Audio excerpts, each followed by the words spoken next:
tuko katika injili ya misioni. Hapa tuko katika eneo la ushuhudiaji. Tulikuwa siku ya leo ni ya ushuhudiaji tu. Tumeanza na vijiji vingine kule eneo linaitwa Lulanga. Tukaingia ndani kabisa kule kwenye maeneo kwa ajili ya kupeleka injili, na watu wengi wameokoka siku ya leo. Tukaona kwamba ni vyema pia tupite hapa kwa ajili ya kuendelea kufanya ushuhudiaji kwa njia ya mahubiri ya ushuhudiaji wa mtaa kwa mtaa na maeneo kadha wa kadha katika eneo hili. Kwa hiyo tuko katika eneo kitongoji hichi, eneo hili, kuhakikisha kwamba tunaendelea kuleta habari njema ya ufalme wa mbinguni. Bwana Yesu asifiwe. Amen. Wapendwa wana wa Mungu, tujue kwamba dunia tulio nayo katika siku zetu ni dunia yenye changamoto nyingi, na tunajua kwamba shetani naye yuko kazini, anatesa watu wa Mungu. Magonjwa yamekuwa ni mengi sana. Leo kuna magonjwa ya kansa yanatesa watu. Ni kwa sababu ya dhambi na uasi wa wanadamu. Wanadamu wamekuwa ni wanyama, wamekuwa ni wakorofi, wanatenda dhambi. Kwa hiyo kuna wakati mwingine Mungu anaanza kuachilia hasira yake, magonjwa yanaingia. Leo watu wanateseka na magonjwa mbalimbali. Leo watu wanapata shida ya kisukari, ana tatizo la sukari kwenye mwili wake kwa sababu ya changamoto za dunia tulio nayo ya sasa, namna ambavyo watu wamemwacha Yesu, wamekimbilia miungu mingine na kuabudu miungu mingine kabisa. Kwa hiyo unaona namna ambavyo changamoto imekuwepo katika dunia sasa. Lakini siku ya leo tutaendelea kutafakari ujumbe mzuri sana ambao Roho Mtakatifu ametupa kuzungumza kizazi kilichobeba laana, kizazi ambacho kimebeba laana katika maisha. Wewe ni una familia yako ulikotoka, labda uangalie namna kizazi cha laana kinachowatesa nyinyi. Ninaposema laana inapoingia kwenye familia, laana inapoingia kwenye familia, wanalaaniwa mpaka kuku wanaowafuga, wanalaaniwa mpaka wanyama wanaowafuga, wanalaaniwa mpaka watoto wanaozaliwa. Ndio maana leo biashara kifanya kwa sababu ya laana iliyopo hawawezi kufanikiwa. Maisha yao yanapita ni magumu sana. Mtu anajishughulisha, lakini kwa sababu familia iko kwenye kizazi cha laana hawawezi kufanikiwa. Anafanya biashara inakwama kwa sababu kuna laana. Mwingine siokuwa na laana anafanya kitu kidogo kinaenda. Akifungua biashara ndogo kwa mtaji mdogo unaongezeka. Mara ngapi ulipofanya biashara ya kwako umewekeza mtaji mkubwa na bado chumolete wamekula, mapepo yamechukua biashara zako, kila kitu kimeharibika. Na nataka nikwambie kwamba laana ya kifamilia ya umasikini ikiingia kwenye familia, yani atakawa na milioni 50 lazima zitapotea. Nakwambia ukweli. Hata kama unakuwa na milioni 150 zitafanya nini? Zitapotea. Nakumbuka Dar es Salaam mama mmoja akawa amepewa pensheni yake. Akapewa pesa yake nzuri sana. Akasema sasa nataka nianze kufanya biashara. Nataka nisafiri kwenda Dubai kufunga mzigo. Nataka niende China nikabebe mzigo, nilete kwa container niuze kwa wafanya biashara wa maduka ya Kariakoo. Akachukua ile fedha, ameenda kule China. Alipofika kule akakutana na matapeli. Hela yake ikapotea, akarudi na tiketi ya ndege aliyokwenda ya return ya kwenda na kurudi. Hana fedha, ametapeliwa, kiinua mgongo chote kimeondoka, yani akawa nusu kichaa. Shida sio yeye. Shida ni kile kizazi ambacho hakifanikiwaga. Kuna watu kwenye familia ya kwao wamelaaniwa wasifanikiwe. Shetani alishawalaani, biashara zimelaaniwa, mashamba yamelaaniwa. Yani ukiangalia kwenye family tree, kwenye mti wa ukoo, mmefanikiwa kwa viwango gani? Jiulize. Yani umasikini aliyopita baba yako naona kanyaga pale. Baba yako amekanyaga umasikini naona pita pale. Sikia nikwambie, ni kwa sababu yawezekana kuna laana ya uganga na umatambiko, na watu walimchukiza Mungu akasema hichi kizazi kilaaniwe, sitakaa niwabariki na watoto wao na watoto wao. Unakuta sasa mashamba ni makubwa, anavuna kidogo. Anapanda mbegu nyingi, anavuna kidogo. Anafungua biashara, anakuwa kwanza kulogwa. Anafanya hichi, wachao wanamfuatilia ili afe. Anataka kujenga, anaishia kwenye msingi. Unafungua biashara, chumoleto anakuja na hela yako anachukua. Unajiuliza kwamba shida yangu ni nini? Kumbe uko kwenye kizazi cha laana. Tukisoma katika kitabu cha Mithali ile sura ya 30 na ule mstari wa 11, Mithali ile sura 30 na ule mstari wa 11 mpaka ule wa 15. Neno la Mungu linasema katika Mithali 30:11 kunasema, kuna kizazi cha watu wamlaanio baba yao wala hawambariki mama yao. Kuna kizazi cha watu walio safi machoni pao wenyewe, ambao hawakuoshwa uchafu wao. Kuna kizazi cha watu ambao macho yao yameinuka kama nini, na kope zao zimeinuka sana. Kuna kizazi cha watu ambao meno yao ni panga na vigego vyao ni kama visu, ili kuwala maskini waondolewe katika nchi na wahitaji katika wanadamu. Kuna wengine macho yao, Biblia inasema kwamba meno yao ni kuwakata watu wengine. Kizazi hicho, wewe kwenda, kuna kizazi kama wewe unanielewa, mimi nimekuwa kwenye familia ya Kiafrika kama ninavyojua kwamba mnaweza mkawa mmefanikiwa, lakini mkawa ni maadui wa jirani wa nyumba ya pili. Wanasema kwa nini wanafanikiwa? Kwa nini maisha ni mazuri? Kwa nini watoto wake wanasoma? Kwa nini yeye anafanya hichi? Kwa nini yeye maisha yake ni mazuri? Kwa sababu kuna kizazi kibaya. Wapendwa, ninaposema kizazi cha laana, tuna mabinti zetu, tuna vijana wetu wanapoenda kuolewa au kuoa, lazima muangalie familia hiyo ni kizazi chema. Mimi najua desturi za vijijini, lakini mjini hii imepungua. Watu wa vijijini wanaangalia familia bora. Ukienda kuoa kwenye ule mji bwana, yani yule mama na mume wake ni wakorofi, ni shida tupu.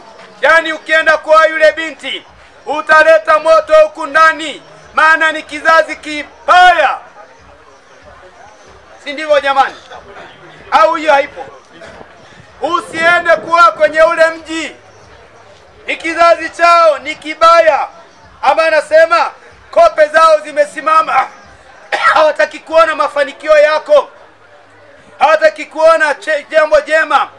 Na kizazi kingine, afembamo roho, wale Wanyaturu wanachua afembamo roho, na wafahamu Wanyaturu kama ni wachawi.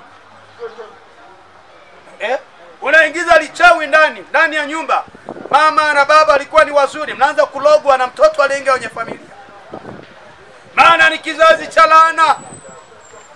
Hicho ambacho kimezoea mambo hayo, hicho ambacho kinatesa watu. Jioni ya leo neno la Mungu nasema kwamba kuna kizazi cha watu walio safi. Yani familia ni nzuri, inamjua Mungu, ina heshima, wana upendo, wana furaha. Mafamilia mengine hawana, yani ni wakorofi, hawaelewanagi. Yani wao wanasingiziana tu shirikina, yani kwani walogaji tu pia wana changamoto. Nataka nikwambie kwamba hicho ni kizazi cha laana. Laana kiingia, wapendwa, hakuna mafanikio. Hata watoto wako wanalaaniwa. Laana kiingia kwenye familia, itaingia njaa. Hivi hujawahi kuona familia fulani mwaka kwa mwaka wanahemea? Yani hata kama wakivuna mahindi yametosha yako ndani, ikifika wakati ule wa kiangazi, mama anabeba debe, anaenda anabadilisha na nyama, wanakula nyama. Baba naye anabeba debe la mahindi, anaenda kunywea pombe. Kwa hiyo nakuta nafika mwezi wa 11, yani Wanyaturu wanasema isengwali halina kitu. Wameiba. Baba anaenda kunywea pombe, mama ananywea pombe. Wanyaturu wanasema mukhiko, anaingia anabeba namna hii bakuli 5 za mahindi, anatembea namna hiyo, anaenda pale anabadilisha na dagaa. Alafu mwisho siku nje ikifika, wanaanza kukumbuka zile lita 5 za mahindi alizouza, kwa sababu ni kizazi cha laana. Kizazi cha laana hakitunzi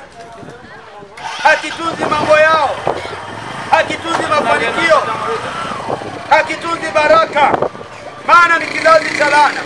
Kizazi cha laana hakimheshimu Mungu. Watu wenye kizazi cha laana huwa wamheshimu Mungu, wana kiburi, ni majeuri. Hata kama vipi, yani ni majeuri kabisa. Unakuta hana kitu, Kwanza ni masikini, ni fukara, lakini jeuri. Bwana Yesu asifiwe. Kizazi chenye baraka, hata kama kina magorofa, hata kama kina maendeleo makubwa, huwa wanajishusha chini, wanamheshimu Mungu. Ndio aliyowapa huo utajiri, ndio aliyowapa hizo baraka, ndio aliyowapa hiyo magari, ndio aliyowapa hiyo biashara, maana ni kizazi chenye baraka. Unakuta mtu ni jeuri kwa sababu anaka pikipiki, jeuri tu, pikipiki. Watu wanaendesha Fiat ya milioni 500. Kapikipiki kana msumbua mtaani na ana matusi. Honi zinapigwa watu halali. Pikipiki tu ya milioni 2 sino hoja na laki 8. Hela ya Dar es Salaam ya kula mwezi mmoja, ya chakula ya mboga. Anasumbua watu. Anakaa akiba cha milioni 2. Basi mtakoma, kwa sababu ana laana ya ulimbukeni na roho ya umasikini. Mwenye roho ya umasikini huwa anatembea na umasikini wake, anasumbua watu. Lakini aliye na baraka ya utajiri unaotoka kwa Yesu Kristo, yani kila kitu anakihesabu kimetoka kwa Bwana. Watoto wake wamesoma, anasema ni Mungu amewasomesha. Ana ndoa nzuri, hajisi kwa sababu ndoa ni nzuri, anasema ni Bwana aliyonipa mke mume, ninakushukuru Mungu. Mashamba ameenda vizuri, anasema ni Mungu aliyonibariki. Kila kitu kimeenda vizuri. Amenunua gari, hanunui gari kwa ajili ya kujionyesha, anasema ni Bwana Yesu amenipa. Amejenga nyumba ya milioni 600, anasema ni Mungu ndio aliyonipa hizi fedha, kwa sababu kizazi chake ni cha baraka. Kuna kizazi huwezi kuomba maji, wakibarikiwa tu mtakoma. Bwana Yesu asifiwe. Bwana Yesu asifiwe. Wana wa Mungu, ombea watoto wako. Kama ni mama tuna watoto, tuwaombee. Wataenda kuoa wapi? Kwenye familia nzuri. Mara ngapi watoto tunawalea? Binti yako unamlea vizuri, unamsomesha shule nzuri, anabarikiwa, anaenda kuolewa na kijana ambao kwao ni kizazi kibaya.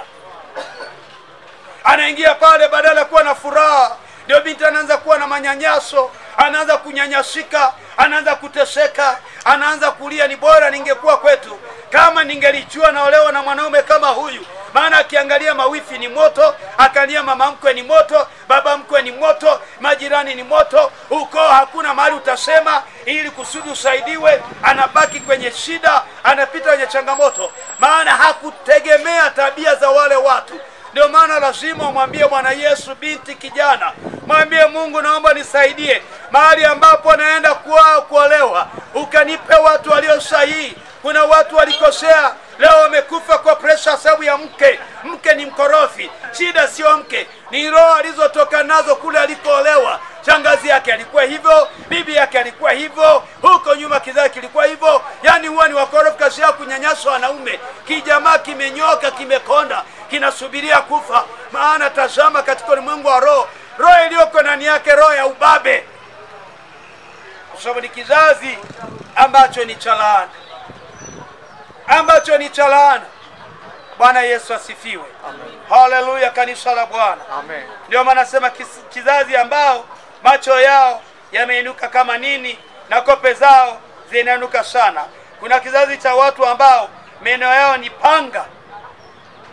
Kizazi ambao meno yao ni nini? Panga. Yani mwenye kizazi cha meno ambao ni panga ni wakorofi. Mpe chochote, mfanyie chochote, mbebe na mgongoni, msaidie na hela yoyote, mbebe kwenye matatizo, kesho atakusema vibaya tu. Maana ndio tabia zao, maana ndio ufalme wao. Yani kesho atakusema vibaya. Ndio maana nataka nikwambie kwamba katika maisha yako, chagua watu wa kwenda nao njiani, watu walio sahihi. Si kila utakaye kutana naye njiani anaongea lugha nzuri ataendelea kuwa pamoja na wewe. Wengine ni wanadamu waliobeba lugha nzuri, lakini usiku anakuloga, au wakati mwingine anakuendea kwa mganga wa kienyeji kukuloga. Siku moja kijana mmoja wako na rafiki yake. Yule kijana akawa amefanikiwa sana, akawa amefanikiwa, biashara zake zinaenda, mambo yake yanaenda vizuri. Rafiki yake akakasirika, maana kwao ni kizazi cha maskini na laana. akakasirika. Kwa nini Bariki amefanikiwa? Mbona mimi Yohana napita kwenye magumu? Akaenda Bagamoyo kumloga. Akaambiwa na yule mganga wa kienyeji, sasa huyu si rafiki yako, kwa hiyo unataka nimuue? Nataka nimuue tu kwa sababu anajifanya ana hela, yani anizidi mimi, yani kwa nia abarikiwe. Mimi nataka tu afya. Akisema bwana unafanya vibaya. Akaambia naomba nipe hiyo namba. Kwanza mtu huyu ambao nataka nimloge ni mtu hatari sana. Maana nimetingisha kibuyu hapa, kimekataa, kinasema kwamba vitu vyangu vinataka kuungua. Akasema usijaribu kwa sababu Bariki ameokoka, yeye hajaokoka. Akasema naomba nipe namba yake ya simu, nianze kuiloga namba ya simu. Sababu mganga mwenyewe ameshangaa alipoandika lile jina kwenye lile karai la uchawi, kuona picha yake, akaona kuna malaika wamesimama wenye mapanga. Anasema nimeona malaika zake ni wakali sana. Nilipokuwa naita jina lake kwenye karai la maji, nimeona malaika wamesimama na upanga, wakaniambia nikiendelea wataharibu chawi, wataharibu ganga wangu. Kwa hiyo usijaribu. Ndio nipe namba yake ya simu tumloge. Alipotoa songo, ngoja nimpigie huyu mtu nimuone mtu namna gani. Unaitwa nani? Naitwa Bariki. Una rafiki yako anaitwa fulani? Ndio. Yuko hapa Bagamoyo amekuja kukuloga bwana. Sasa mimi malaika wako ameniambia kwamba nikupigie simu na nikuambie kwamba huyu sio rafiki mzuri. Alikuja alitaka nikuloge nikuue, lakini sasa ameniambia nikupigie simu. Sasa angalia atakapokuja kwako, yani sio mtu sahihi. Yani huyu achana naye, ana huyu 1 2 3. Akamwita sasa njoo. Anasema siwezi kumloga rafiki yako, ana malaika wakali sana. Jamaa alikarudi Dar es Salaam. Aliporudi Dar hakuonyesha kukasirika yule kijana. Jamaa amefika kama kawaida, vipi bro, tuwe poa sana. Story nini? Akaambia sasa wewe niendea Bagamoyo kuniloga, shida nini? Imekuwa 1 2 3. Lakini nataka nikwambie story ishia pale. Nataka nikwambie kwamba si kila mtu utakayemweleza habari zako atazitunza. Wengine watakuharibia maisha. Kuna mambo mengine ni ya kwako. Unataka kuanza kufungua biashara, anza kufungua biashara kimya kimya. Usiwashirikishe watu waje kuona umeshasimamisha biashara, waanze kukuloga pale kama watakuweza. Kuna watu vielele, meno yao ni kama yani yana meno makali. Kinywa chake akituli, najua bwana nimepata milioni 2, nataka nifungue kitu center hapa, nataka nifanye hichi na hichi na hichi. Kumbe anayeongea naye haelewi ni mtu wa namna gani. Nataka nikwambie kwamba jioni ya leo iko damu ya Yesu Kristo inanena mema katika maisha yako. Kizazi kama wewe nyie ni kizazi cha laana. Hata ufanye nini au utakaofanikiwe. Maana baba yako alishalaaniwa. Walienda kwa waganga wa kienyeji, walikuwa wanafanya matambiko, wanafanya uganga na ushirikina. Ngoja nikwambie, mwanadamu, sikia nikwambie ndugu yangu, wewe ni binadamu. Biblia inasema nchi na vyote vijazavyo ni mali ya Bwana. Yuko Mungu mmoja tu. Yuko Yesu Kristo wa Nazareti hai. Yuko Mungu mmoja tu. Hao wengine ni miungu. Wazungu wanasema gods. Hiyo ni miungu. Watu wanaenda kwa mganga wa kienyeji anayekupigwa chale, anachanjwa chale namna hii. Yaani ukimwangalia nyuma ya mgongo kama vile combat la watu fulani. Yaani chale moja in spiritual, kwamba chale moja kiroho inabeba mapepo 1000.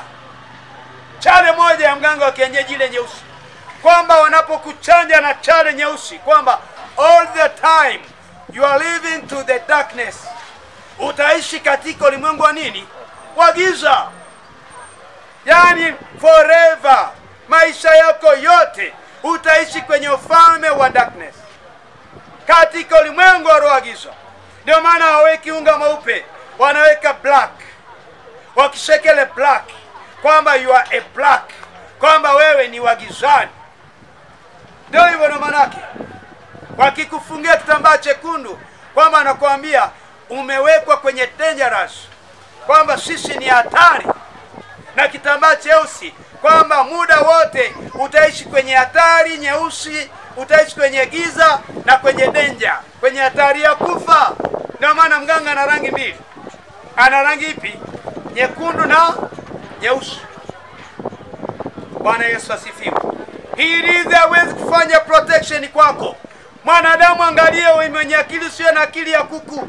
Hirizi na mganga wa kienyeji akusaidii. Anayekusaidia ni Mungu aliyekuumba. Kuna watu kwenye biashara amechimbia vitu vitoe, havikusaidii. Hivyo vina invite, vinaalika demons, vinaalika mapepo yaingie huko kwako. Kuna watu wana tabia. Mama mmoja pale Dar es Salaam ana hadiwa kubwa sana. Akaniomba tukafanye maombi. Siku ya kwanza amejaza mbao na masimenti na manini hayatoki. Nimeenda kufanya maombi, mbingu zimenyamaza kimya. Wiki ya kwanza, wiki ya tatu nachoma mafuta na gari. Natoka Mwenge mpaka Tabata ni mbali Kinyerezi. Kule ni mafoleni makubwa. Yaani unatoka saa 1, unafika pale saa 5, masaa 5 kwa barabarani kwa sababu ya foleni. Gari inakula mafuta tu. Lakini unafika pale unachokifanya hakieleweki. Unachokifanya hakieleweki. Kumbe haka Mungu aliponionyesha nyuma ya shelf, yule mama ana hirizi kubwa imekaa nyuma ya shelf. Nikasema, is it true? Ni mimi ndio nasikia. Ndio. Nikaenda kule nyuma, nikamwambia mama, Mungu ananiambia ngoja nipite huko nyuma. Kweli nikakuta bonga la hirizi limekaa namna hii. Nikamwambia, hii ni nini? Anasema, hii mimi nilikuwa najua tukimwomba Yesu tukichanganya na hii tunaongeza nguvu, nguvu inaongezeka kwenye biashara. Nikamwambia, Mungu achanganywe na falme mbili. Anasema, mimi ni Mungu mwenye wivu, sichanganywi na miungu mingine. Tulipochoma lile lihirizi akaelewa. Baada ya hapo ndio akaanza kufanya biashara. Mambo yake yakafanikiwa, biashara zikafanikiwa, akaanza kuuza. Maana alikuwa kwenye giza. Kuna watu asipofanya ushirikina anaona kama hawezi kufanikiwa. Amechimbia vyupa chini kwenye ardhi, eti ndio namsaidia. Mimi nimeshindikwa bwana.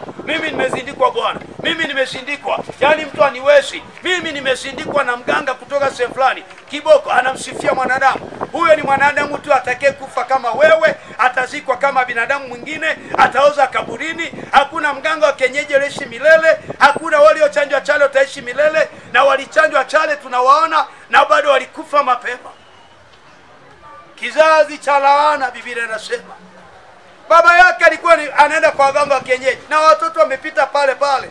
Maana walijua ni maana kawaida. Wanaogeshwa kwenye zizi la ng'ombe. Lizee lizima limekaa pale, linamwagiwa mkojo wa ng'ombe. Mkojo unakingwa kwa ng'ombe, afu anamwagiwa. Anaoshwa na matope ya ng'ombe. Mavi ya ng'ombe anaoshwa, anapakwa nayo. Shetani mchafu eti. Mama mmoja ameenda kwa mganga wa kienyeji Dar es Salaam. Ameenda kwa mganga yeye akaambiwa, nenda kanunua utumbo kila moja, au kasimame njia panda, ujitande kanga, usimame pale mpaka mbwa atakapopita umrushie utumbo, akichukua tu tiba yako umepata. Akaenda njia panda. Dar es Salaam mbwa atatokea wapi? Wako kwenye mageti. Dar es Salaam mbwa atembee nje. Tunawafunga ndani. Mimi nao mbwa lakini namfungia ndani na cheni kubwa. Hatoki pake nje ya geti. Na kama kitoko amemshika kwenye kamba yake, unatembea naye ndani, ni mbwa likubwa namna hii. Linatembea pale. Hakuna mtu anaingia. Sasa huyo mbwa anatokea wapi? Shetani mbaya sana. Yule mama ameenda pale saa 3. Mnajua tabia ya utumba kazi yake ni kufanya nini? Kuoza. Muda unapozikina nzi wanakuja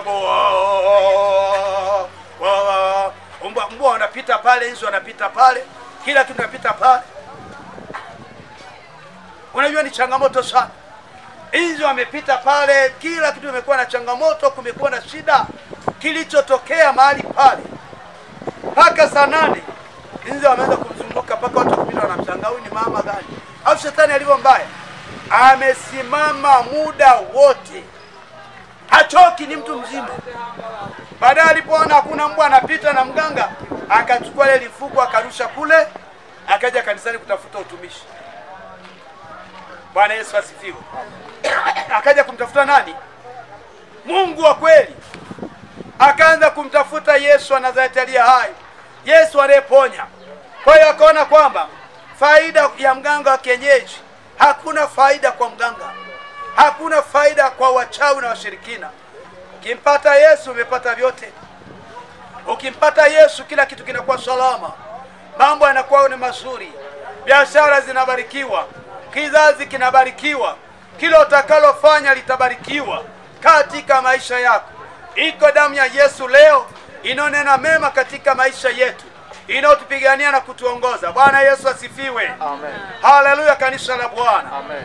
Yesu yuko kazini, na ukimtegemea atakupa kila kitu.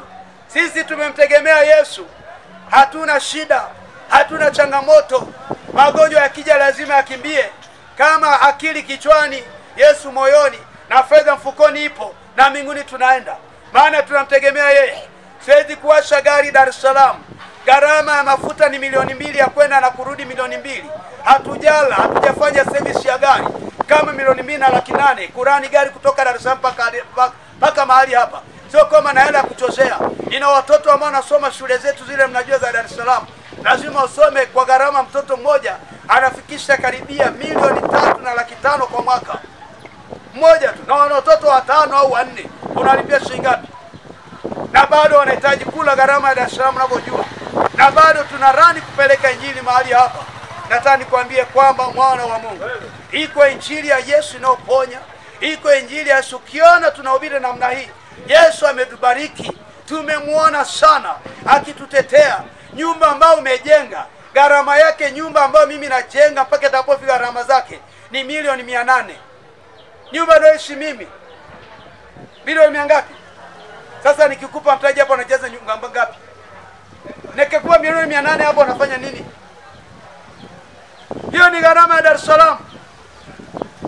Uweke pavement, uzungushe fence, uweke decoration, uweke na bustani, uweke na fence ya umeme pale juu, uweke na CCTV kamera, uweke mabustani pale nje, nyumba ivutie, ipendeze, inabadilisha mirangi namna hii. Sio mchezo, ili ukiisha uwe na furaha. Sasa wewe uko duniani bado uteseke, kitanda kibovu, maisha mabaya, bado anajeuri, maisha ni mabaya na mahali pakula haeleweki vizuri, bado lina jeuri. Ya unajua binadamu ni waajabu sana. Na ukimwangalia mizani yake ya maisha haifai. Hana mpango na Mungu wa mbingu na nchi.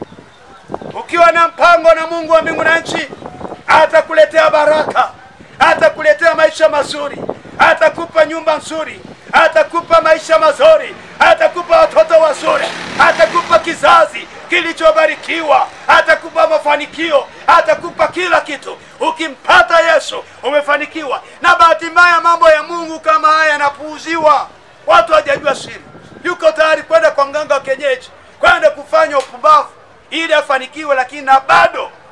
Yani unachua mwanadamu ni waajabu, akili yake kabisa ni ajabu sana. Pate Yesu, pate vyote. Bwana Yesu asifiwe. Haleluya, kanisa la Bwana. Mpate Yesu akupe vitu. Na bahati mzuri Yesu ashughuliki na watu wajinga, anashughulika na watu wenye akili hapa. Anashughulika na mtu anayefikiri, mtu anayewaza, anayekumbuka kesho yake kwamba ataenda wapi, anamtumikia Mungu kwa namna gani, kwa viwango gani, anamtolea sadaka, anasapoti kazi ya Bwana, anamtegemea yeye. Mungu anashughulika na watu wanayemjua yeye. Hashughuliki na mtu anahangaika na mganga wa kienyeji. Ndio maana wanakufa kabla ya wakati. Vijana wadogo wanaanza kufanikiwa afu ni jeuri. Ni jeuri. Ni jeuri. Ni kijana mdogo ameanza kufanikiwa na kuwa jeuri. Hata mpaka na Mungu anamletea jeuri. Yaani bora uletea wanadamu jeuri na majirani zako jeuri, lakini sio kwa Mungu. Ukifika kwa Mungu jifanye mjinga, sema niko hapa Baba, maana umeniumba wewe. Mimi ni kazi ya mikono yako. Umeniumba Bwana Yesu. Niko mahali hapa na kusikiliza Bwana wangu. Naomba unitakase na kunikomboa. Bwana Yesu asifiwe. Walio na baraka watazidi kubarikiwa. Wenye moyo na kizazi bora watazidi kubarikiwa. Biblia inasema ajikwezea atafanya nini? Atashushwa. Haleluya. Lakini Mungu wa mbingu na nchi, wapendwa, ukawe na kizazi salama, ukawe na kizazi chenye baraka, ukawe na kizazi chenye mafanikio kwako. Mungu wa mbingu na nchi akakutetee, ukamiliki na kutawala, ukale mema ya nchi. Kingine wapendwa, maisha tulio nayo, safari ya kuelekea mbinguni ni kesho. Leo inawezekana ukawa na miaka mingapi? Una miaka 70, bado miaka 30 tu. Bado kuna nini ya kuendelea kuishi hapa? Una miaka 45, inawezekana una miaka 45 mingine. Itumie vizuri. Na tunasema kwamba ukiwa una ufahamu vizuri, hujaweka mambo yako sawa sawa ya maisha, bado unaendelea kufanya mizaha, haupambani na maisha, humtafuti Mungu, na kuambia hivi uko kwenye danger zone. Sawa, miaka hii ya kutengeneza maisha, kuna vijana bado wanataka kuzubazuba, hayuko tayari kufanya biashara, hayuko tayari kumtafuta Mungu, hayuko tayari kujishughulisha na chochote. Akiamka ni kijiweni tu, hakumbuki afanye nini, anabaki kula, maisha ni magumu. Mungu anamwambia hapana, nunua hata kaanga vizuri, choma hata mahindi hapo, weka hata meza ya pipi kifua, weka hapo, zijaze pale na mabikichi na mabiskuti, uone kama utasita kubariki. Nenda kanunue vitu kwa bei kadhaa, tafuta mtaji. Pasipo kuumiza akili ya maisha, huwezi kutoboa, huwezi kufanikiwa. Anza kidogo kidogo, tegemee Mungu, utakuwa na kizazi salama na baraka zako zitaongezeka. Mungu anajishughulisha na watu wanajishughulisha. Anamuuliza mwanamke Saratu na nini? Elisha anamuuliza, anamwambia nini? Anamwambia na konzi ya unga kidogo na vimafuta kidogo. Mtumishi wa Mungu Elisha anamwambia nipikie mimi kwanza nile. Anasema shikia nikwambie Elisha, nitakapopika hichi chakula, mimi na mwanangu, ni mama mjane yule, tunakufa, kutakuwa hakuna tena chakula, utakuwa ndio mwisho wetu. Anambia sikia mama wa Sarepta, nimesema mimi ndio nabii, nakwambia pika chakula nile, maliza na unga wote, isiwe shida. Mama yule akapika chakula. Biblia inasema wakala pamoja. Biblia inasema kwamba kapu lake la unga alifanya nini? Halikuisha, na mafuta ya akauza na akawauzia na watu wengine, akabarikiwa, maisha yakawa ni mazuri, akalipa na madeni. Mungu anashughulika na mtu alicho nacho. Basi wakati sasa, ninaomba tuendelee kuomba. Hebu simama hapo ulipo sasa. Naomba useme Bwana Yesu, naomba nitakase, niwe na kizazi salama katika maisha yangu. Nimekukosea Bwana, nimezaliwa kwenye laana, nimezaliwa kwenye kizazi cha laana. Naomba unisamehe Bwana, naomba nitakase Bwana.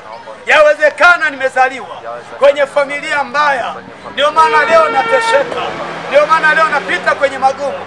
Naomba nisaidie Bwana, naomba nitakase Bwana, kwa damu yako Yesu Kristo. Nifungue maisha yangu, nikamiliki na kutawala, na nikauona uzima wa milele baada ya maisha haya. Nataka niombe kwa ajili yako. Baba, namleta mtoto wako mikononi mwako sahihi. Ninamfunika kwa damu ya thamani.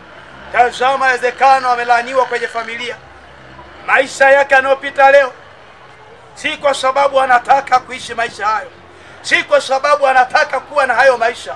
Anapita kwa sababu ya laana ya wazazi, anapita kwa sababu ya laana ya familia, anapita kwenye laana ya ulevi na uharibifu, wanapita kwenye laana ya kukataliwa, wanapita kwenye laana ya kutokumiliki biashara kubwa na kufanya mafanikio makubwa. Ninamleta mtoto wako mikononi mwako sahihi.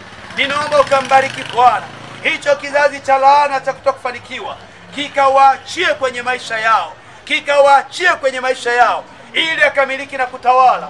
Ninaomba damu yako Yesu ikanene mema Bwana. Ninaomba damu yako Yesu ikafungue maisha yake. Ninakushukuru kwa sababu unaweza Bwana na unatenda Bwana.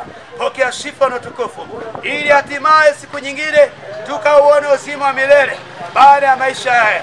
Tupe nafasi ya kuona uzima wa milele baada ya maisha haya Bwana. Pokea sifa na utukufu tangu sasa na hata milele. Amen.